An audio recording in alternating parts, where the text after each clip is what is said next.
Hi, my name's Amy Newman, welcome back to my channel. So today's video I'm going to be carrying it on from the past two videos that I've done. So the first video was preparing to audition for drama school, what schools are right for you. Second video was preparing your monologues and songs. And now this video is going to be what happens if you don't get in. So hopefully now you've auditioned and you've sat down and really think about whether you want to go through all this again, because it can really put a lot of stress on you. You know, with all the rejections and coping with the rejection. There's loads of videos on YouTube. I probably won't make one about coping with rejection, but like, yeah, it can get very intense. So sit down and go, right, do I want to do this? Do I want to go to drama school? Because there's other ways of getting into the industry, like I'm gonna mention. Yeah, and then hopefully write down as well, after every audition, just a few thoughts that you had. A few things that you felt went really well, a few things that you really want to improve on next time, a kind of feel for the school as well, and then hopefully by the end of the audition season you've gone, right, GSA wasn't for me, I'm going to knock that off my list for next year, but Art Ed, I really liked Art Ed. So yeah, so I'm just going to mention a few things that maybe you guys might know, maybe you guys don't know, and hopefully just give you maybe a few more resources. So if you live anywhere near Cardiff, and I mean like within a 40-minute radius, have a look at Royal Welsh College of Music and Drama, their course, their acting course, which is 16 to 20-year-olds. I don't know whether it's free, I think it might be, and you have to live kind of in Cardiff, so I wouldn't be able to audition for it, I don't think anyway. Well, I wouldn't travel all the way down there anyway. And I think it's a few times in a week you go and meet and you have acting classes. It's really useful. The people that you have are on the panel at Royal Welsh, so they can really give you good insight. I went to BOA, so I did my A-levels, I then auditioned with like no experience. I obviously didn't get in. I knew I needed some sort of course, because me just doing my own thing, you know, private online learning, it wouldn't be enough for me. I wouldn't have learned a lot. So I didn't know whether to do musical theatre or straight acting at this point. So I found BOA, Birmingham Ormiston Academy, which is in the centre of Birmingham, and it was their first year doing a foundation course in musical theatre.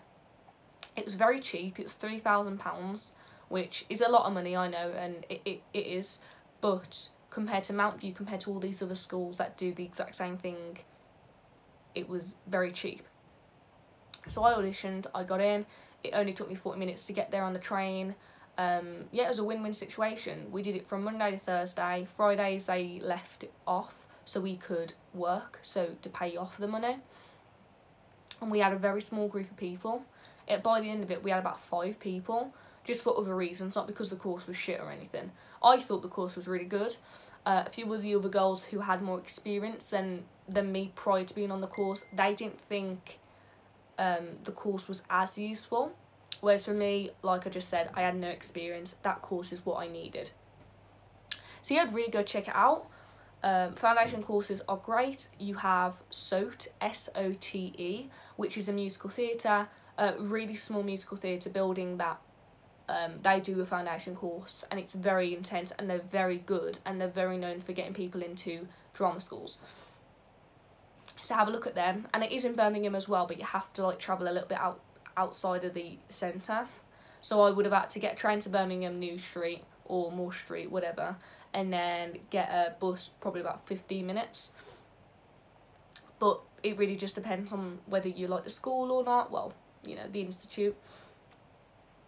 So yeah, so I'm just going to mention a few other things that companies and things that help young people. So you got the National Youth Theatre, which a lot of people know about. It's basically just you audition if you get in. You will then do a summer course, whether that's online or in person, and depending on your age as well, will depend on how long you do the summer course for. So you can audition between the ages of 14 and 25. If you're 14 to 18, you only do 2 weeks, whereas you're 18 and above, you do 3 weeks. You do have to pay money, it's very good, and after that you actually are in the National Youth Theatre rep kind of thing. You're in their bubble, meaning you can, I'm pretty sure that means then you can audition for the National Theatre Players. I could be wrong, I don't think I am. But yeah, go check out the website, they've got loads of things. They've also got masterclasses on at the moment, all online obviously. I've booked a few.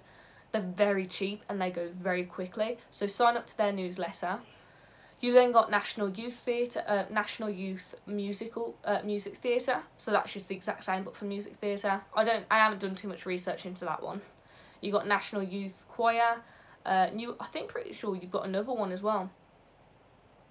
If you are maybe a bit on the older side, whether that's, I don't know, 24 or 35, whatever, and maybe you think drama school, it's too far gone, I don't want to spend 3 years of my life because then I'll be almost 30, you know, whereas I would have wanted to do it when I was 19, 20.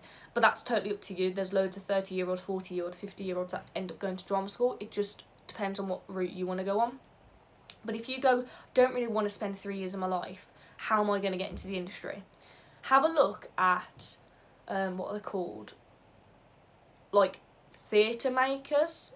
I know National Youth Theatre do one, and I'm pretty sure you have to be in their rep. So do the National Youth Theatre, then you can audition then for that, for this like theatre maker thing. I don't know if it's free. And they just choose a random amount of people with talent and everything, and then they will end up creating theatre, and it's a way to get their face out there, which is really cool. The Old Vic Theatre do that as well. They do theatre makers, that's literally what it's called, and that's free, which is insane and very, very good. Yeah, so you've got loads of workshops on at the moment. You've got workshops at the Globe Theatre, talking about Shakespeare, analysing Shakespeare. They are a little bit more on the pricey side though, but I did one. It was for 2 hours. Was it worth it? Yeah, I think it was, yeah. Would I do one again? Probably not, no. But I'm glad I did it. You've got online courses at Crapton schools. You've got Guildhall, which are doing weekly evening classes. You've got Central School of Speech and Drama that do loads. Yeah, literally type in drama schools near you, or type in top 10 drama schools and just go on their websites. Now places like RADA and Lambda, their summer courses are extortionate. But yeah, it's just about finding what's in your budget. So like National Youth Theatre, the National Youth Theatre, their masterclasses at the moment, they're very cheap. You've then got smaller companies out there like Thinking Actors that do online weekly workshops and summer courses, short courses. So I did one with them that was a Meisner course, which went on for 4 weeks for an hour and a half in the week, just like on the Wednesday, and I paid like £8 for the lesson every week, and that was it, and I learned a lot. They gave us loads of resources after. Great. I do want to do the Stanislavski one, but just timing wise I can't. Really go check them out though. You've got loads. Type in on Google, literally, just type in like masterclasses near me, or you know, whatever. But if you are wanting to prepare for drama school, now that is preparation for drama school. You learning is preparation for drama school. Yes, it's not you know, preparing your monologues or anything like that, but you learning and growing helps you become a better actor, which is why I'm saying do all these masterclasses, learn different techniques, because it can help you so much. Watching videos like these really might help you. So depending on when you're watching this video, and depending on when you will re-audition, think about private online tutoring. Now there's a lot of shit stuff out there, and there's a lot of amazing stuff out there. I've had a lot of tutoring over the past few months. Some people work for me, some people don't, and that is fine. Again, look at budget. If you just type in on Google drama school teachers, drama school preparation, and just do your research, it's great. So I have never really paid more than £30 for an hour. I would never pay more than 30 quid. I've had I have really good lessons now that I pay £25 for. Yes, they are online, but I still think the online lessons are very useful, and I think if you allow yourself to learn and from these videos and doing it all online and on Zoom, you will still grow and you will still become better. Obviously it would be better to be in person because they can see your whole body, they can see different things that they can't see online, but it's convenient for me, you know. I can work, if my boss puts me on a shift tomorrow with really short notice, I don't have to then tell whoever, you know, be like, oh, I can't come tomorrow. I can just do it all online, it's fine. Summer courses, and yeah, so summer courses. So if you're like in January and you know you haven't got in, and you like, oh, Bristol Old Vic was amazing, and you live near Bristol, check out their summer 10-week like foundation course basically. It is kind of like a course to get you onto drama school. So if you are someone who's just like, I want to improve in an accent, I don't know whether that course would be the one for you. Obviously go have a look. Yeah, so also as well, things like getting work experience at your local school. So my school had drama, you know, had like a really small drama department. If you have a DBS, just and you're over 18 kind of thing, just message them and just be really kind and just say, look, I would really love to come in and maybe view a couple lessons and help teach the kids and help you out. Like, is this possible? You're only going to know if you message them. You've then got really cool opportunities like Scarefest in Alton Towers. You've got like Scarefest but around different kind of, you know, theme parks and everything like that. Near Christmas you can be elves and things like that and really dress up and, you know, be a character and everything like that. Also, joining a modelling agency. Now, joining an agency, an acting agency, is really hard. Now, you can, if you've got quite a bit of experience with short films and you've maybe got a CV down and you know quite a bit more, apply. Write them a very nice message, very personal to them. Don't just copy and paste and be like, one of your clients, so-and-so, I saw them in this TV show, I love them, I think your clients are amazing, you know, please check out my show reel, please check out my CV, whatever. If you're a bit like me and you don't have like any of those things, going on modelling agencies are the best. They really accept anyone because they're modelling agencies, and basically they give you extras, working as extras. Now, that doesn't mean you will get the job, but it's just something to do in your spare time. And it can give you a lot of experience. It can really get you to go, right, do I want to do this for the rest of my life? Now, the extra stuff obviously isn't going to be as good as you actually being in the professional world, but it will give you a bit of extra money. And like I said, it's something to talk about at an audition. That's all this is. You know, at these auditions coming up for me, they might ask me in the interview, like, what have you done to improve yourself? And I can say all these things that I've done that I've really enjoyed. I'm just trying to think of anything else. Yeah. Really think about singing as well. I know a lot of people tend to miss that out. You don't have, right, so for drama school, you will most likely do singing because they need you to tell a story through other different mediums, through other different ways. You can't just do a monologue and that's the only way you can tell a story. You need to be able to tell a story through movement and through voice and through your singing. So I start thinking about maybe getting some basic singing lessons to kind of help you assess your body and to try and, it actually can really help though.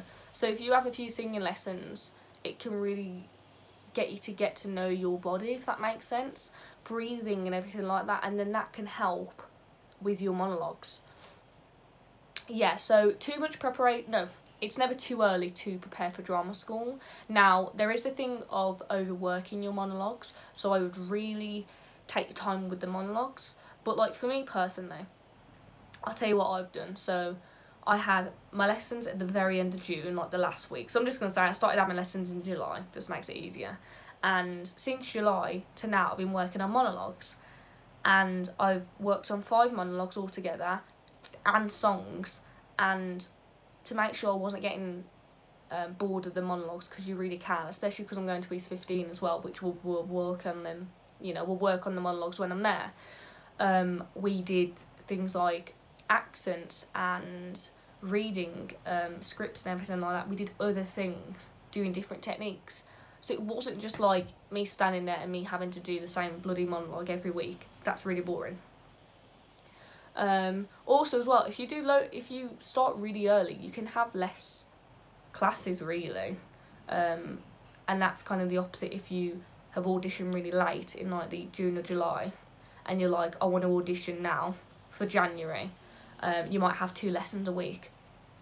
But really, at the end of the day, you need to make sure you got the money for it. So get a job, a secure job down, get so many amount of hours and really work it out and go, right, I need to pay for this car, I need to pay for this house or this flat or whatever. How much money do I have left over? Okay, yeah, I only can have 1 lesson a week. So just choose what you want to do. Maybe have it with someone who's a very good singer and an acting teacher, and maybe have half an hour acting, half an hour singing, or every other week do, you know, switch between the two. So yeah, I'm just trying to think of anything else. Really just within a year, like at auditions, a lot of people can go, right, what did you do in your gap year? Don't make shit up. Now, don't just sit there and go, well, I didn't really do anything, I just worked. That's boring, and that's shit, because that just shows that you haven't put yourself out there. And also, if you're 26, for example, and you've been auditioning for 6 years, you are clearly doing something wrong if after 6 years you are not getting in, and that probably is the reason why. Think about if you are having gap years, every time, you know, you every time you don't get in, what are you doing then to improve yourself? If you were literally doing nothing and maybe reading like a play every few months and just working full time, you're not learning, you're not improving. Going away on holiday is a big thing, but at the end of the day, I would rather earn money. But yeah, just like say anything, just be like, well, you know, I did a lot of walking, I started my own little small business of doing hair and makeup, whatever it might be. They want to get to know you as a person and as a human being, not just someone who's like made up and fake. So yeah, this video is already quite long, do apologise. But yeah, check out the drama schools near you and everything like that. And yeah, thanks, bye.